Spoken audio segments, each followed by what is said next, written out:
Same page. There we go. So I'm going to be talking about eco and recycled artists today. So let me go to my share screen. Hmm. Okay, wait a minute. Maybe I don't have it up yet.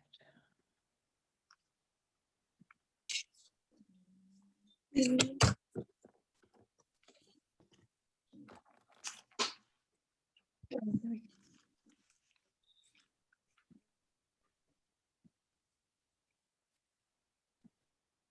Okay. Okay. So I'm going to explain what these artists do and what that means, what their category means. So ecological art is an art genre and artistic practice that seeks to preserve, remediate, and or vitalize the life forms, resources, and ecology of the earth. So it applies the principles of ecosystems to living species and their habitats throughout the lithosphere, atmosphere, biosphere, hydrosphere, including wilderness, rural, suburban, and urban locations. Involves functional ecological systems, restoration, as well as socially engaged activists, community-based interventions. Ecological art also addresses political, culture, economics, ethics, aesthetics as they impact the conditions of ecosystems. Ecological art practitioners include artists, scientists, philosophers, activists who often collaborate on restoration, remediation, and public awareness projects. So I'm going to talk first about Mel Chin.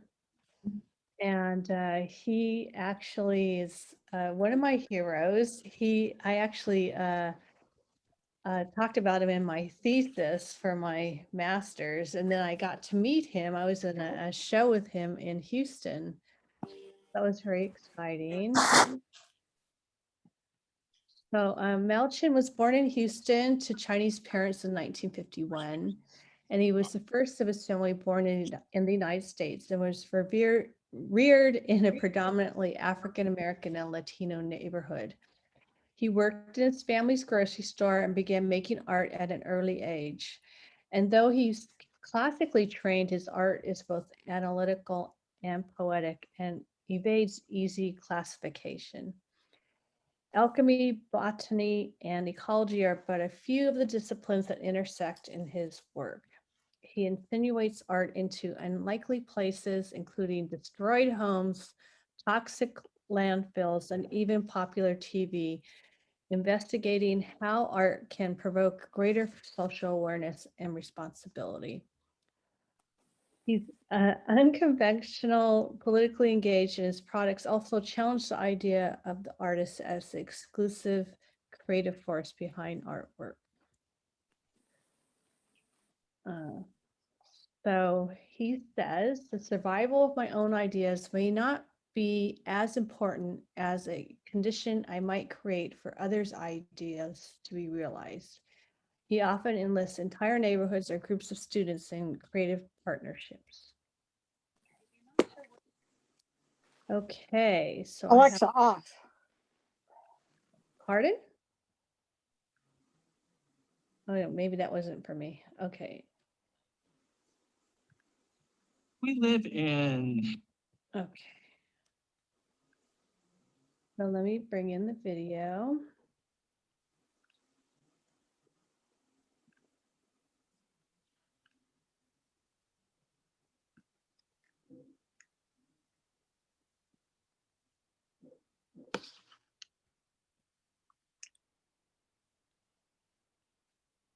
Am I in an ad? Oh, I think I'm in an ad. Strange times.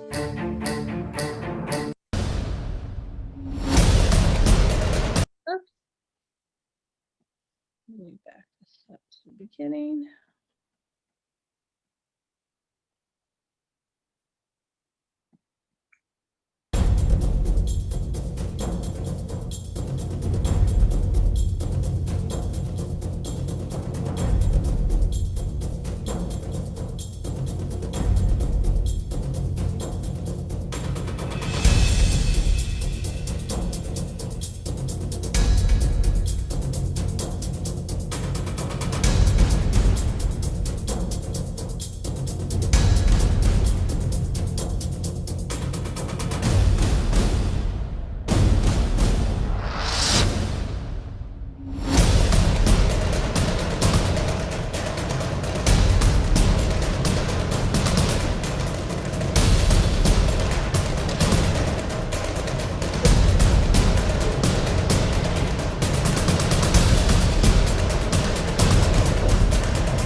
Okay.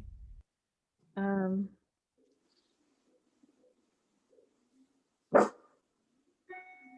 oopsie. My name is Sheldon Scott, and I'm the Director of Culture here at EDC.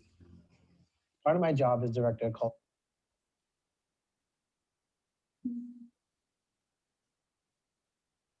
We don't hear you.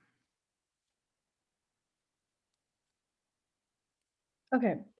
So Mel Chin put together this project. I'm mostly going to talk about this one project called Fundrid, where he worked with, he originally started in New Orleans and dealt with the fact that there's so much lead poisoning in that area, in the poor areas that got more exposed during Katrina. And so let me now go to the video that talks a little bit about more what it is that that project is about.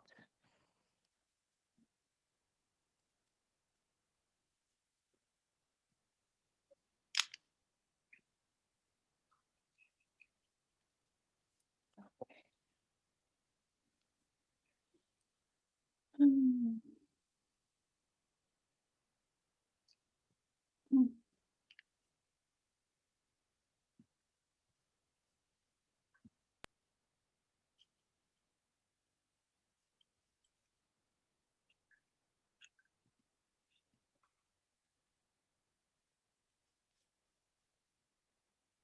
Oh.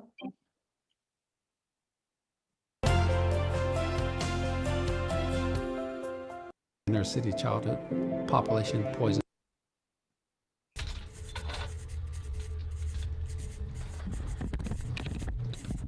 What's happening here today? Today we're having a Fundrid fair sort of, and we're doing Fundrid. We did them in school, and they were really fun, and it's for a good cause.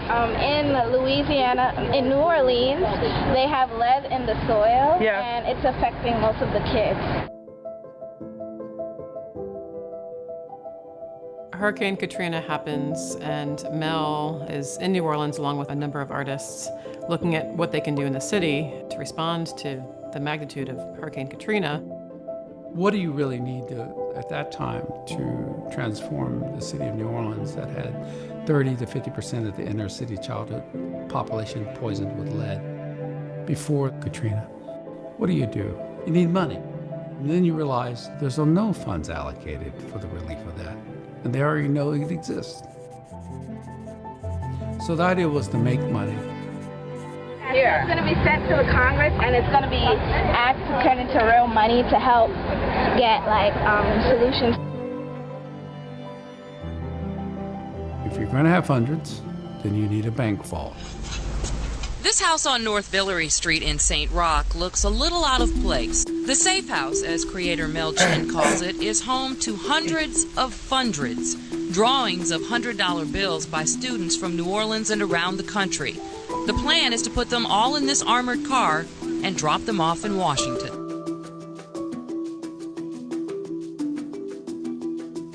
First day I met Mel, he said, would you be interested in participating with us with this lead problem with the safe? I said, yeah, I would love to. And all the kids said, oh, they're gonna have a safe. They're gonna have money in it. No, they're not gonna have money. You all gonna make money and put it on the wall. And so the Safe House was important to almost a surrealist kind of thing about a very real concern about cash being drawn by kids and adults that was more valuable than real currency. Then you have to show you care enough to go from Mississippi to Texas to Idaho or Wyoming, 20,000 miles, and pick up some of this cash. And you needed an armored truck. It's always about the money that it would take for Congress to create an act that could alleviate lead from our society. Tell me all about these costumes and how they came about. They just represent the $100 bill, our own creations.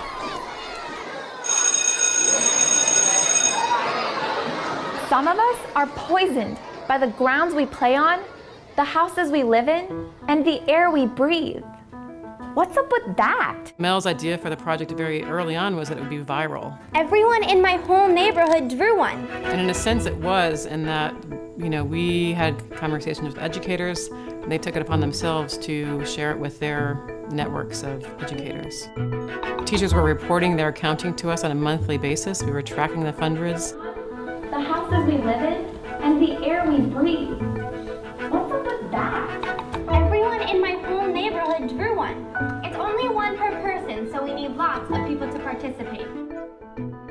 So after the 2012 near elimination of funding for lead prevention for the CDC, we all retreated to Mel's studio in rural North Carolina and spent a few days really reflecting on the processes and lessons learned. We started to see greater potential to connect people not just to lead issues in New Orleans, but to connect to their own lead issues. And that then informed the next several years of the Fundred Project, where it was true that the project was still committed to dealing with lead in New Orleans, but that the opportunity for engaging the Fundred Project was a way to talk about lead issues in your own community, wherever you are. And then in 2015, the Flint water crisis happens.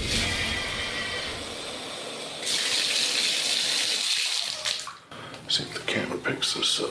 See that? Yellow. Again, shifting the way the project worked and what it could do. Our role had changed, and as a project that engages collaborators of all kinds, we really saw the value of partnering with the lead poisoning prevention community, and that's advocates, that's health departments, that's people working on a very local, state, and national level. Those are real people behind those fundreds, real children, real stories, real lives, and people need to see that.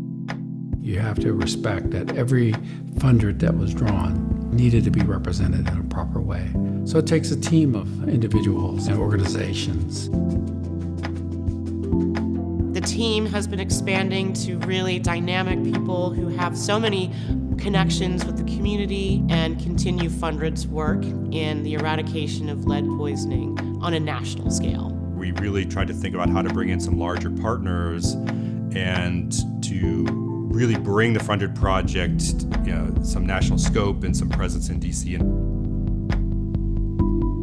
When CoLab was introduced to Mel's work and really seeing how he was using artistry as a tool for social justice in agency and really capitalizing on storytelling, there was no way we could not be involved with the Fundred Project. After the evolution of the project, where we saw the power of the people's expression having value in this fight against being poisoned by lead, we felt the more provocative initiative would be to be at the place itself in DC in order to leverage the Fundred's voice to actually show their value to the people they represent. So it's easy to say, but much harder to do. The Fundred Project is a perfect intersection between art and activism, social justice, social change, personal activations, and group and community building. It's an amazing opportunity to connect people that are affected by lead poisoning and affecting lead policy. Fundred has given me a voice, given me a platform to actually join into the fight. So everybody was spun into their own action, and everybody was essential. There's a long history. There's a lot of positive accomplishments for the project. They've been all over the country by that point. But there was really just an honest willingness to want to do better. What does it look like to really deliver the Fundreds to DC in a variety of creative ways? Going to a Hill visit, with a briefcase full of creative cash in your hand, it adds a different element to it. The Fundred is a way to cross all party lines and try to bring some common sense and decency into this. We've been coming here for the past 3.5 years since we knew just how bad our water was. And we've been asking for help, asking for money, asking for resources. If we don't have clean water to live, people can get sick. For a concentrated effort around these other cities. So it won't just be Flint.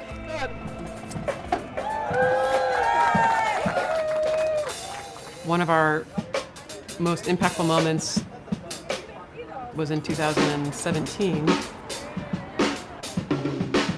And House Minority Leader at the time, Nancy Pelosi, personally came to see the Fundreds and speak to our attendees.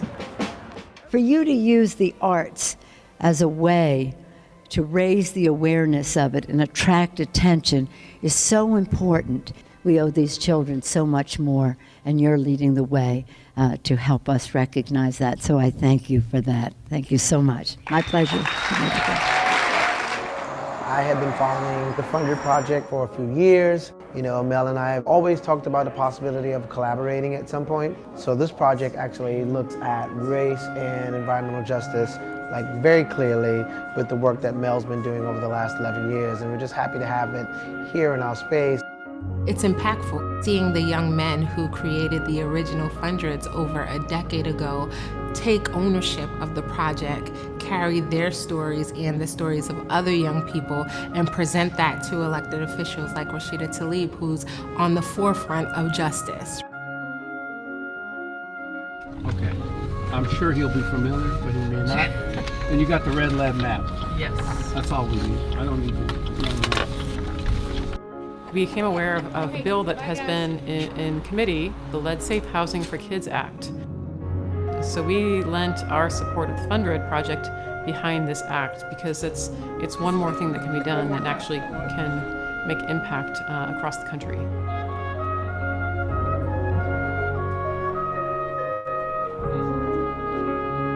My grandson Wayne and Byron Lewis Jr., they had a wonderful time. And I'm glad they did, and I'm glad I was able to bring them out here to experience this. Yes, I'll talk about it. It's not been, it's hard for all of us, you know. Right. You could talk about any troubles your family had. We met with dozens of representatives' offices for residents from Flint, New Orleans, Cincinnati, Omaha, Queens, and we were invited to meet with now House Speaker Nancy Pelosi. We visited her ceremonial congressional office, and she met with residents of New Orleans and Flint.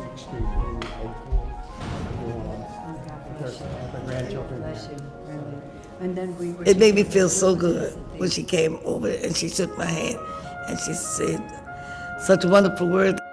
It's so, what you're talking about is so important. It shouldn't even be a question. Welcome to the Capitol, everyone. Thank you. It's all about a process. This is one more step that we need to make. It's one more step that may lead to the alleviation of the goal. That's all it's about. It's not done, is how I feel. It's not done till the blood is clean of children being born in these places. That's when it's done.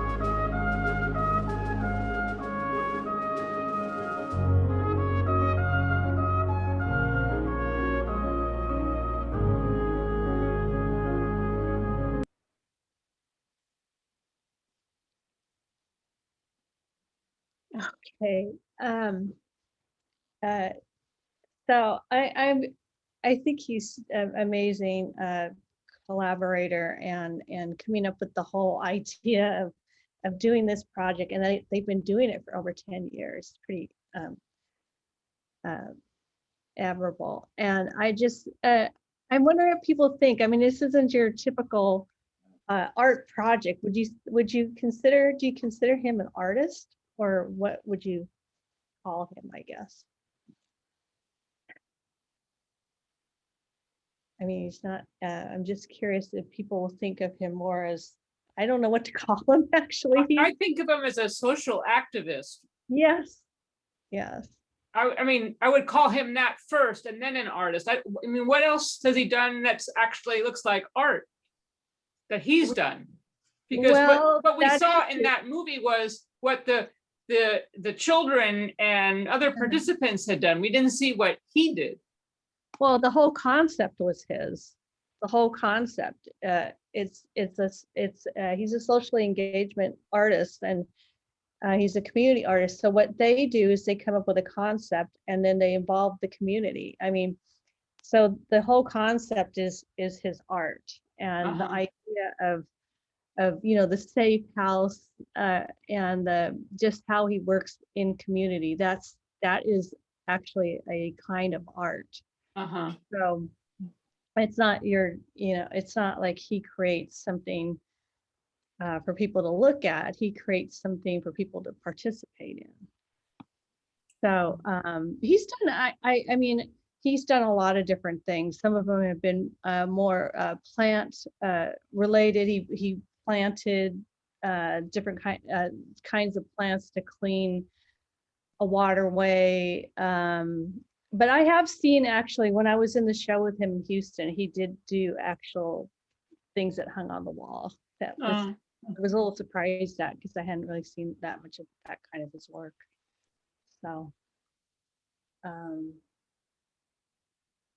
but I hear what you're saying, Maria, because it is different. It's not, I mean, when you think of an artist, he might not be that what he does may not be the first thing you think of as art, right? So when you show the safe house, that image of the safe house, to me, that was probably his brainchild. And he probably executed it or got somebody to actually create it. I understand that he's the guy behind the concept, but I guess I just thought, if he's 70 years old, so I just what did he do earlier in his career? Well, he's done a lot of different things. Most of them are with working with people and coming up with these ideas for visibility. I mean, to bring visibility to causes. But so he's been doing this his entire career then. Yeah, well, he originally he started as a classical artist, so I'd never seen any of his classical type work. But the things I've seen him do, he's done sculpture. He's done. I probably could just do a whole lecture on him, but unfortunately, I'm adding some other people in. But yeah, I could have. It would be interesting for people to see other things that he's done, but I didn't. I decided to do a few different people, so I didn't just focus on his work alone. So where do you think he got his money for putting that together? Because that had to cost a bit. I'm sure he must have got some grants and some people supporting him. I didn't look up exactly where he got his money but I don't know particularly where he got his funding. But yeah, I'm sure it costs quite a bit of money to do that.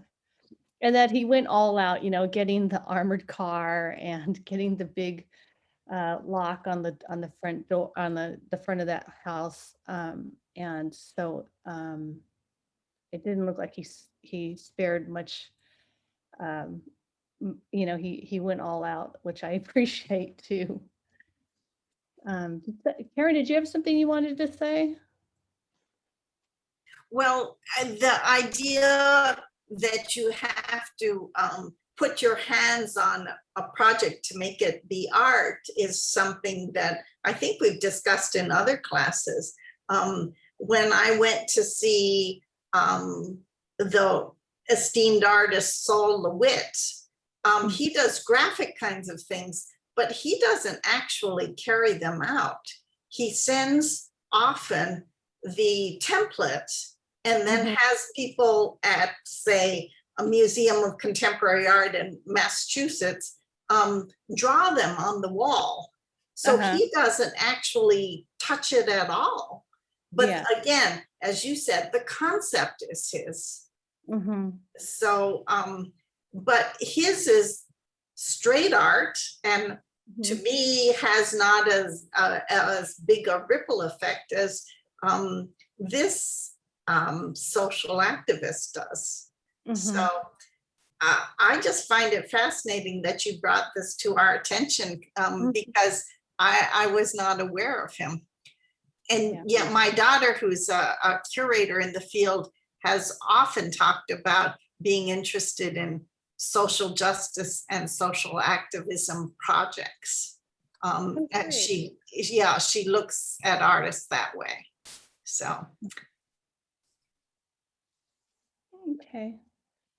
Does anybody else have any other comment? Because I'm going to show some other artists that do more hands-on work, so you'll see, the difference. Okay. Let me just make sure I got it set up.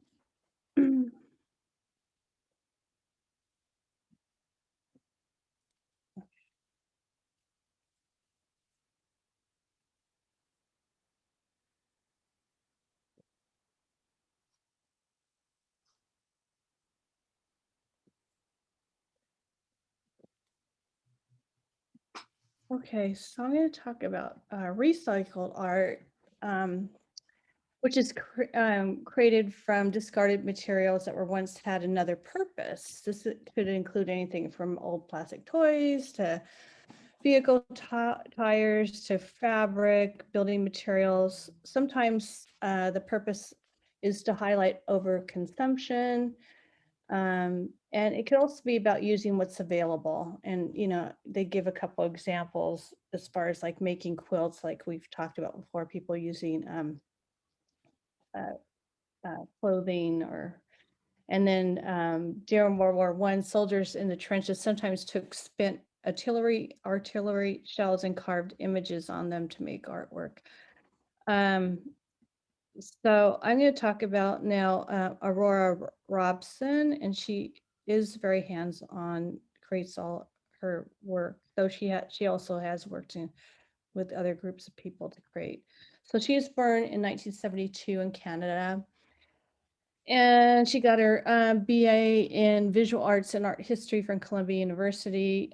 She's a multimedia artist known for her meditative work intercepting the plastic waste stream.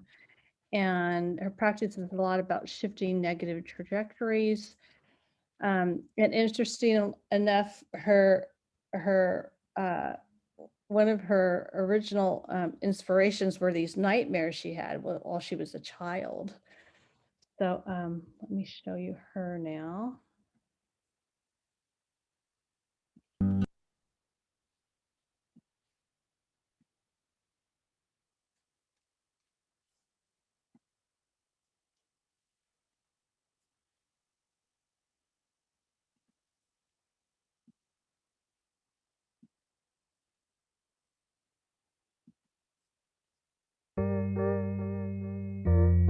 There are approximately 7 billion humans. Every single human has a different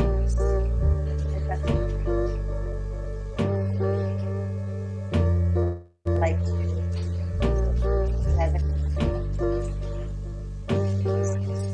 you can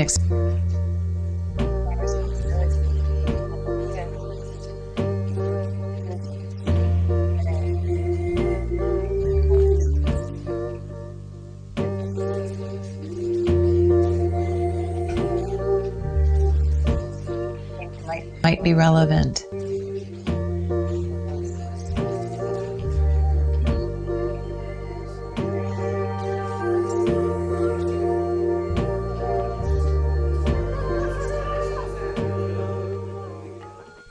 Born in Toronto in 1972, into a family full of chaos. When I was 5 years old, we fled the country. We moved to Hawaii, where I grew up and lived in this natural paradise for the majority of my childhood. When I was an early teenager, we were deported. I moved back to apart and started living on my own. Ostensibly,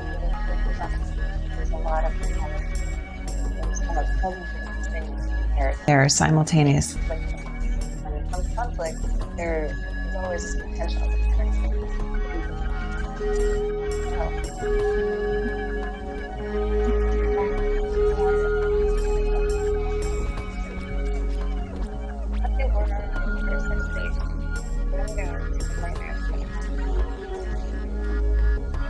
The structure of this nightmare knot of vessels or strings or something.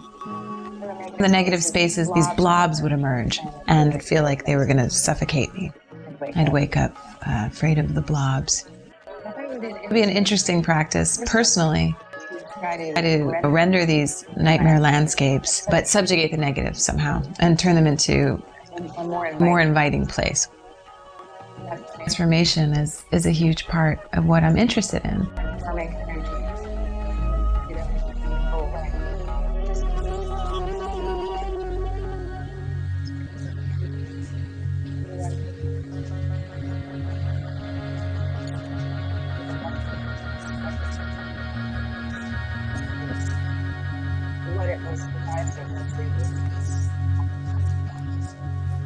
Notice that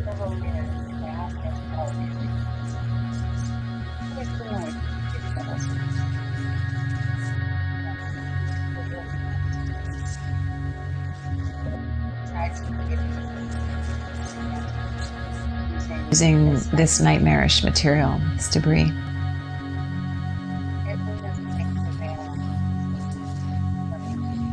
Judy, we're not able to hear the dialogue very well. More about No, Judy, it's all garbling. Oh, what's that? You can't hear? Yeah, No, it keeps cutting in and out. Yeah. Yeah, the audio of her speaking is cutting in and out a lot. Oh, Yeah. that's really cool. Okay. Everything else, the music is fine, but her actual voice is just not coming through. That's weird. Okay, well maybe I'll just move on to the next artist. But basically, you kind of get the idea that she uses recycled material to make these really beautiful sculptures. And oh, did you want to say something, Linda? I do. You know, would I find her on YouTube? I mean, I would love to really see that video. Yeah. Was that a YouTube video? Yes, it was a YouTube video. Okay. And I could send that to Kat so she could. Okay, that'd share be it with great. her. That's really strange because I could hear it fine. I don't know why it's coming through so weird. Okay, so maybe I'll just move on because I think that was the only video I had of her. Oh, I guess I have to do share. Oh, sorry, I didn't see all those chats because when I'm in the video, it didn't pop up. Okay, so actually, how much time do we have? Okay. Okay, so I'm going to talk about these two different artists that focus on the coral reefs. And as you may or may not know, the coral reefs are really suffering because of the rising seawater temperatures and change in acidity and pollution and overfishing. So this woman, Courtney Matheson, does these amazing ceramic pieces, and that's the one that's also behind me. And she's actually a San Francisco artist. She got her degree in marine ecology and ceramic sculpture from Skidmore College. And she has a master's in environmental studies from Brown University. And she also did coursework at Rhode Island School of Design. And she's internationally recognized, and she's an ocean advocate working to inspire policymakers and public to conserve our changing seas. She works with, as I mentioned, ceramics. So here's some of her work. She was commissioned by the U.S. Department of State's Office for Art.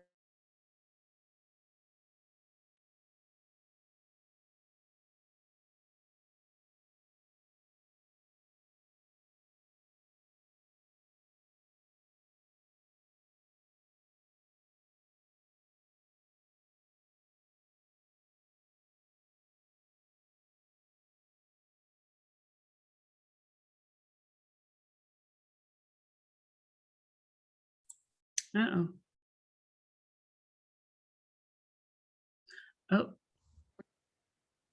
Oh.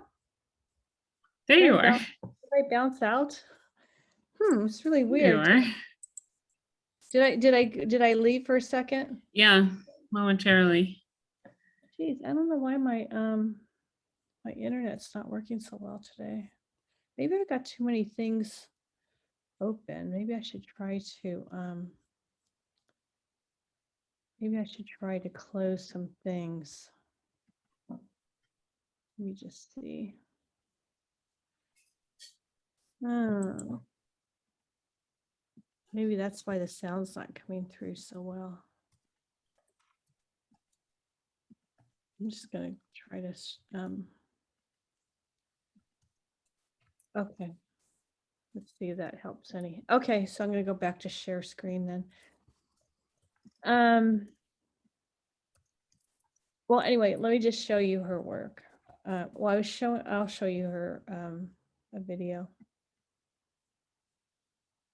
For just $67, you can make as many videos as you want, and you never.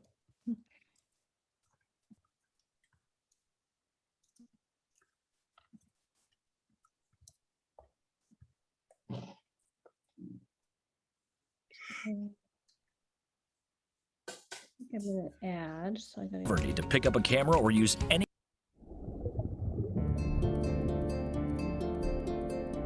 I think art has a really immense power to communicate science in a way that's emotionally impactful for people. Can you hear that okay? Yes. My name's Courtney Madison, and I'm an artist and ocean advocate. I create really large-scale ceramic sculptural installations inspired by coral reefs and other threatened marine ecosystems in order to celebrate their exotic beauty and also highlight the threats that they face, a lot of them caused by humans, including climate change. I started creating really large-scale ceramic sculptural installations in graduate school when I was a master's student in environmental studies at Brown University, taking coursework there and also at the Rhode Island School of Design. Sometimes people think that the pieces in my sculptural installations are real corals, but they're actually hand sculpted from ceramic, stoneware and porcelain, and then glazed. And I hand build everything. I don't use molds. The series that I've been working on for the past 6 years is called Our Changing Seas. I have one piece, my original, is at the AAAS headquarters. I feel a deep connection to corals and coral reefs. For some reason, I fell in love with them back when I was a teenager and I learned to scuba dive. And I love the idea of creating ceramic sculptural work that is so large that I can create piece by piece very slowly and intricately to build over time into a gigantic reef, just like corals do.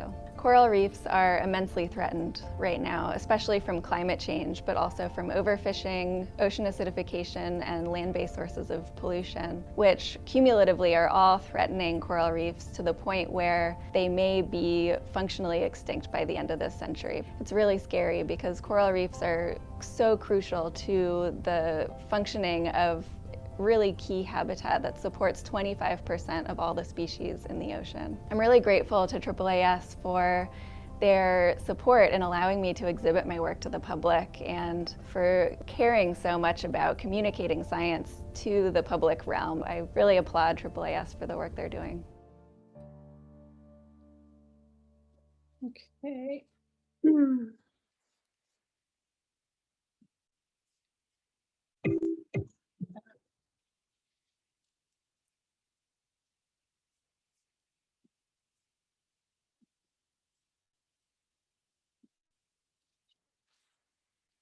Okay. All right. So there you go. That's an artist that does hands-on work, and more traditional in a lot of ways, but also supporting a cause by focusing on something that she believes deeply in. So the next artist also deals with the coral reefs, and he's really interesting because he actually works in the reefs.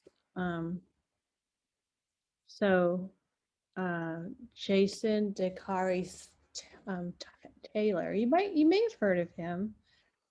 Um, he was born in 1974 to an English father and a Guyanese mother, and he grew up in Europe and Asia. But he spent much of his early childhood in the coral reefs of Malaysia. And he went to London Institute of Arts with a BA honors in sculpture. He's a dive instructor, underwater naturalist. He's award-winning underwater photographer.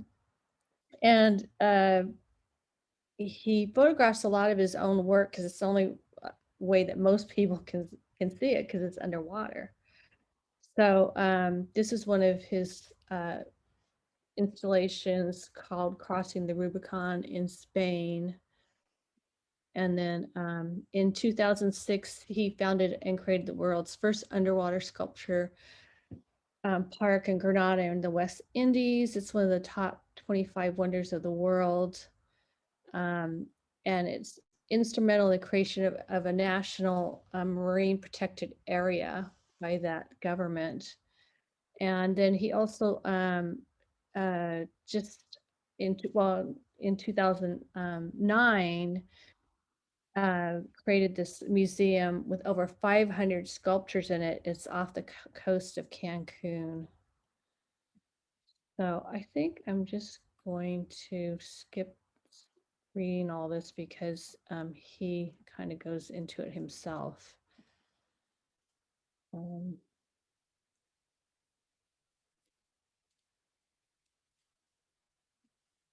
Our coral polyp. Yeah, let's get it point.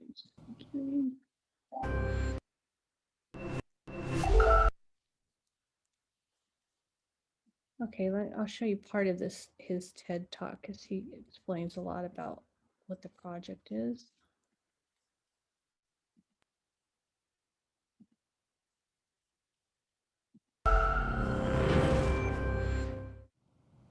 "10 years ago, I had my first exhibition here.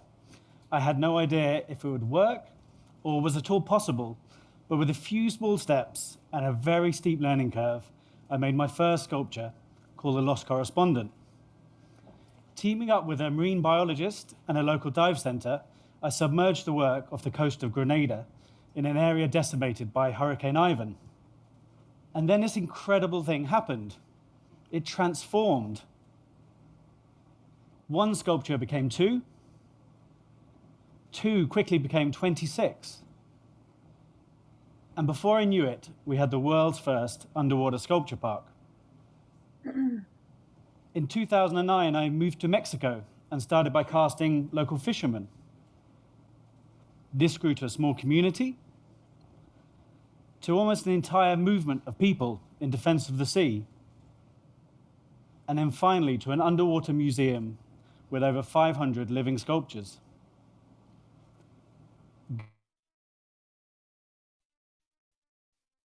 Gardening, it seems, is not just for greenhouses.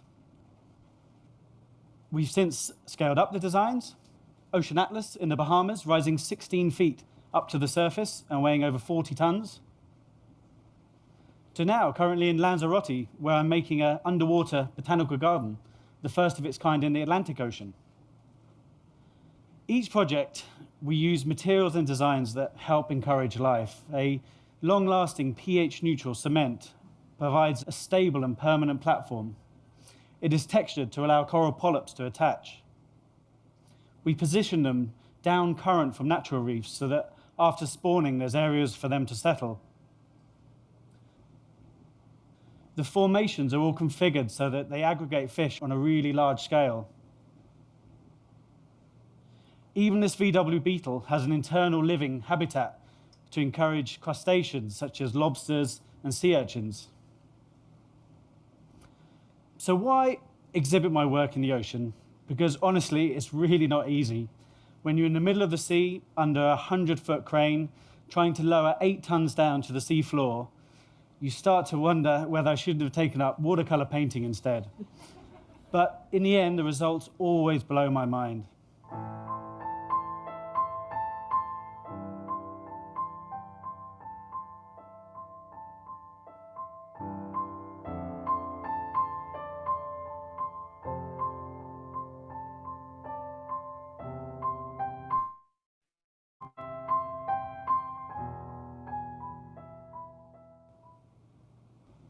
The ocean is the most incredible exhibition space an artist could ever wish for.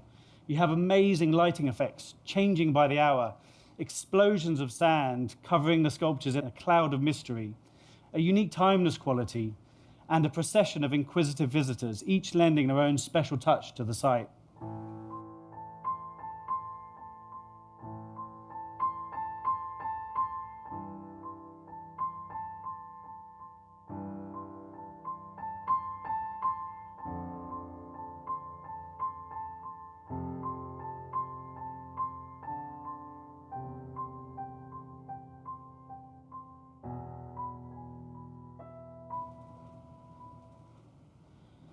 But over the years, I've realized that the greatest thing about what we do, the really humbling thing about the work, is that as soon as we submerge the sculptures, they're not ours anymore, because as soon as we sink them, the sculptures, they belong to the sea. As new reefs form, a new world literally starts to evolve, a world that continuously amazes me.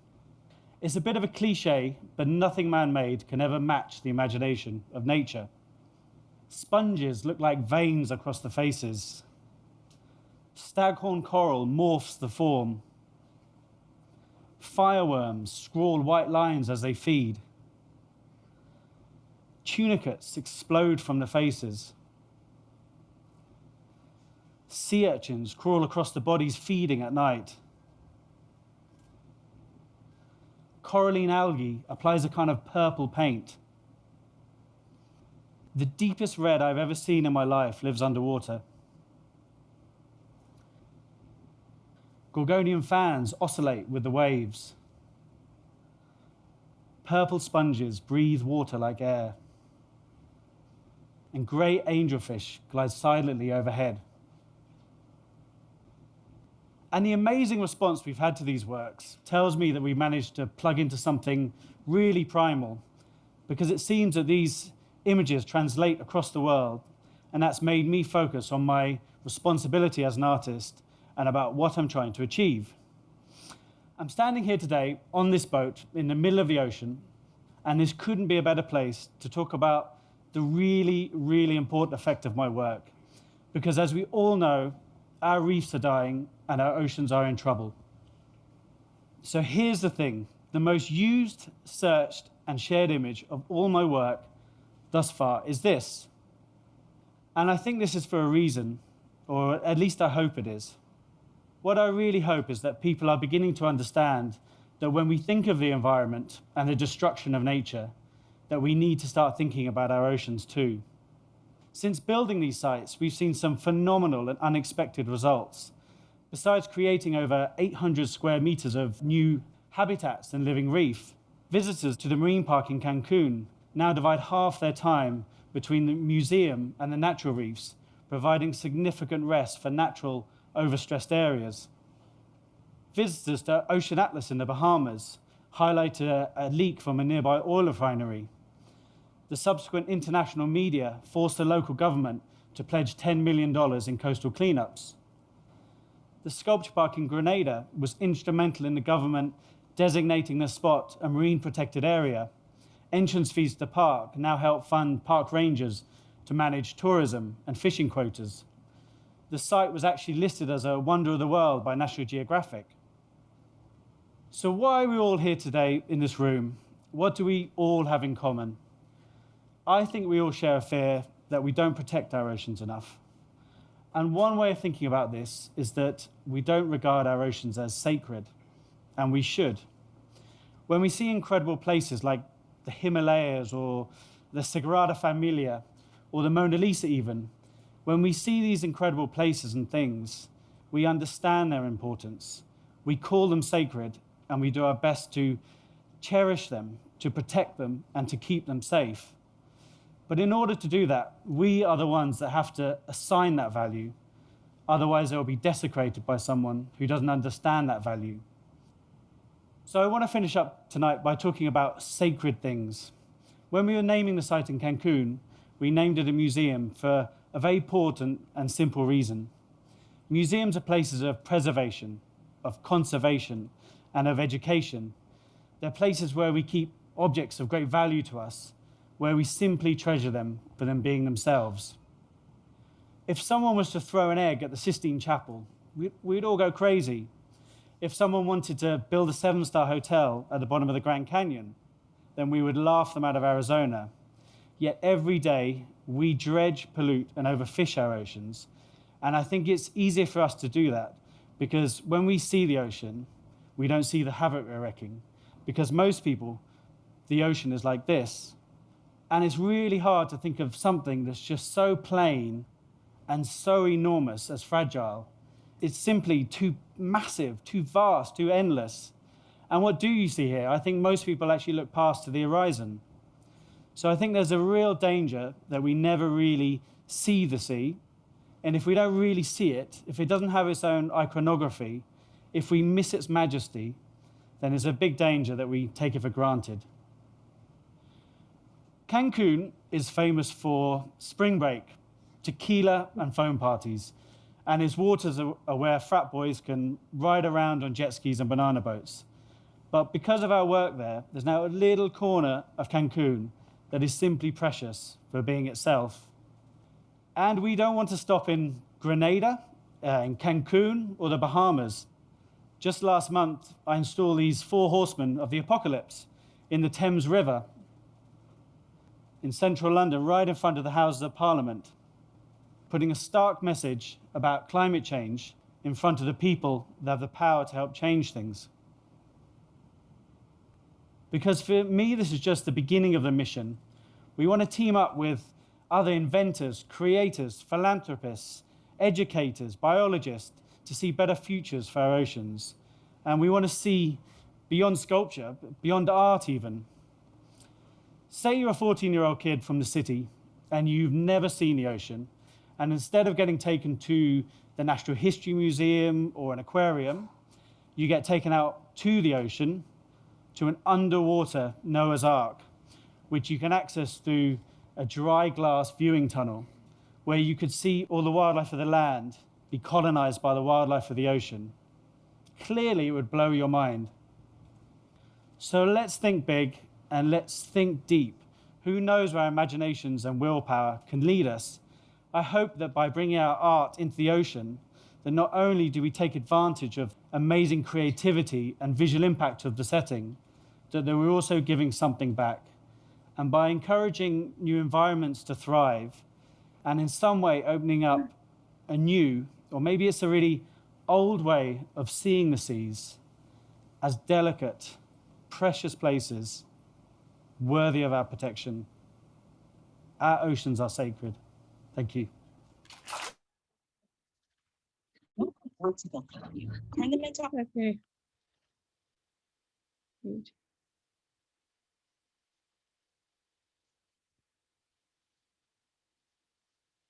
Okay.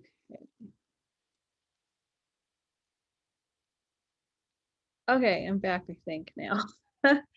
Okay, so very different artists. Let's see. Stop. Okay. All right, so we have a few minutes of people want to talk about what they thought about these artists. They all are very passionate about their causes and use their art in different ways. So, anybody have any thoughts about them or well, it's like it's the kind of news I need to hear. What do you mean by that, Linda? It's just so engaging. It's so affirming. It's so irrational. I don't know. He's got, I mean, yeah, he thinks big. I mean, this one, Jason, he's pretty, well, I mean, so did Mel, actually. Mel, they both have very big projects. And they are inspiring because they touch so many. So, yeah, I'd love to go down and see the Cancun, go down to Cancun. I guess they have you can go in glass bottom boats too if you're not a diver. Oh, Where could we see Courtney Madison's work? Well, I don't know if she has any in San Francisco, but she's from the Bay Area, but I don't know exactly. What I could do is give you those links, and if maybe you can search around and find more. Then Okay. That sounds great. I just Googled her name, and on her website, there's a list of all her exhibits in California. And I believe her studio is now in Los Angeles. Maybe she isn't, but she has a studio in Los Angeles. Okay, good. I think it sounds like she has some permanent work up.